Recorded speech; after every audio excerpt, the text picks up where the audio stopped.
Well, hello there, and I do hope you're all well. Now, is this the best example of House of Commons working really fantastic? I suppose it's up to you guys, anyway. But the reason why I asked is because after Minister for Security Tom Tugendhat had his statement on national security, then Shadow Home Secretary Yvette Cooper was up to not just only make her statement, but, ask some probing questions. Shadow Home Secretary Yvette Cooper.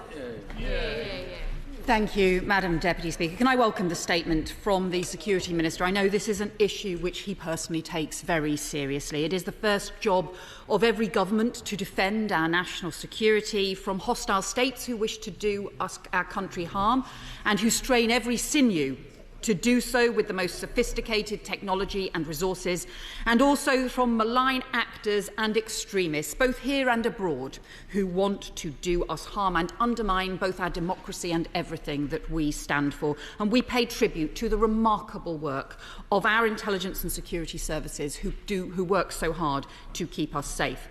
So I welcome the Minister's announcement. We will support the task force and its work to defend democracy against a wide range of threats. I welcome the work on physical threats. We remember with great sadness our lost friends Jo Cox and David Amis. And can he clarify too that the task force will work on how to protect all our democratic institutions against foreign interference? And can he also tell us whether it will look at some of the issues around cybersecurity and in particular some of the issues around the way that government has been operating? Because whilst I welcome the seriousness of the statement and the seriousness with which the Minister has delivered it, he will know that it is a far cry from the way that successive cabinet ministers have been responding and the lack of seriousness and the carelessness and complacency that we have seen on some of these cyber security issues. Conservative ministers were all warned after the 2019 election, and I quote from the guidance, "You should not use your personal devices, email and communication applications for government business at any classification," yet many of them ignored it at the highest level. We take the last Prime Minister but one, who left office just a few months ago, who took a trip without officials at the height of the Skripal crisis to a villa in Italy described by locals as the Russian mountain, where he met ex-KGB agent Alexander Lebedev. He didn't declare it to Foreign Office officials on his return and says he doesn't remember what was discussed. Had a guest with him but travelled home alone and has never said who the guest was. Reportedly took his phone with the same number he then still didn't change even when he became Prime Minister, and sent private messages on it. So if this is a new era in terms of defending democracy and security, can he tell us, did the former Prime Minister take his personal phone with him on his Italy party weekend? Who was his guest? And what action is now being taken to prevent that kind of thing ever happening again? Can he tell us too whether the successor, the next Foreign Secretary and Prime Minister, used her phone for her private phone for government business, including contacting other international leaders? And again, if she did, what is being done to prevent that ever happening again?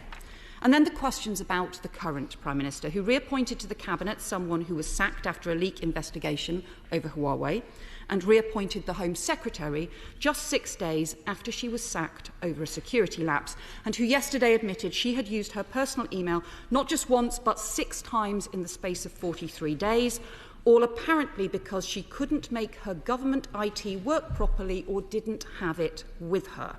That is not adequate. And we still don't have any answer to the serious allegations about potential leaks when the Home Secretary was Attorney General, including a briefing to the Telegraph in January about an injunction the Attorney General was seeking against the BBC in a security service case, which was then used in court to argue against the injunction. So again, if this is a new era, can the Security Minister tell us and give us a categoric response as to whether the Home Secretary or her advisor when she was Attorney General was involved in that leak? He will note too that there have been briefings and stories around with national security implications. Will he agree how incredibly unhelpful it is to our security services to have national security issues briefed in a way that appears to be about putting party interest before the national interest? Nor does it serve democracy if all of these issues are not taken seriously by the person who is most in charge of defending our national security, which is the Prime Minister, followed by the Home Secretary that he appoints.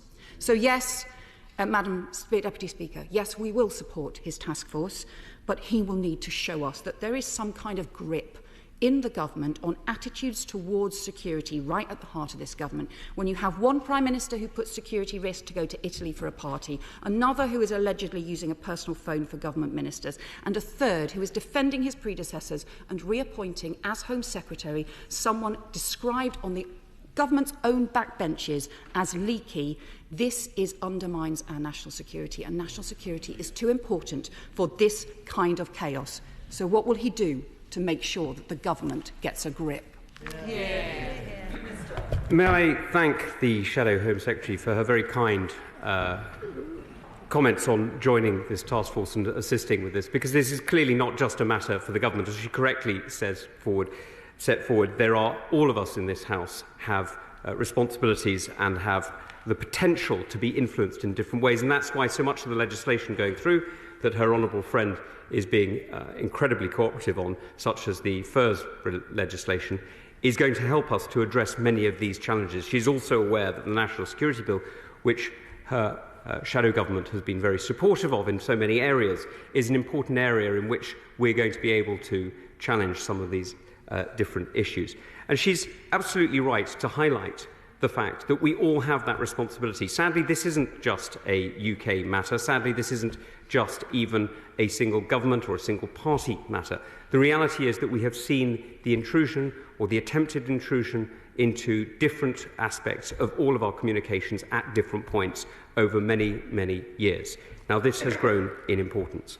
Now, I'm not going to comment on individual cases because, as she quite rightly said, it would be absolutely unhelpful, it would be completely wrong of me to use for any private party advantage comments on anything that the agencies have told me in private, and she herself has been extremely gracious in accepting briefings on Privy Council terms, which she has, completely correctly, guarded the privacy of.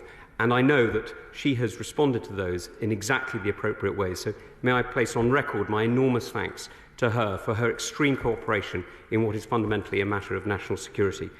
I will be bringing forward further proposals on this task force, and I would welcome her thoughts as well, because there is an awful lot that we must do together.